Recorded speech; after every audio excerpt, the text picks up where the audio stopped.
Fillimisht ne ofruam që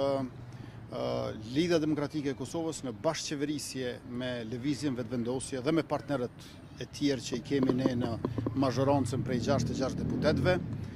ta ketë zëvendës kryeministrin, Ministrinë e Punëve të Jashtme dhe 3 ministritë të tjera. Unë kam preferuar që zëvendësi imi të bëhet pikërisht zotëri Abdi Gjiku dhe në këtë mënyrë të fillojmë një kapitull të ri të bashkëpunimit e bashkëveprimit midis Lëvizjes Vetëvendosje dhe Lidhjes Demokratike të Kosovës. Ju e dini që edhe para një viti unë pata shkruar një letër kryetarit Abdi Gjiku, më mirë ta bëjmë tash se sa më vonë koalicionin, nuk u bë as atëherë, as tash,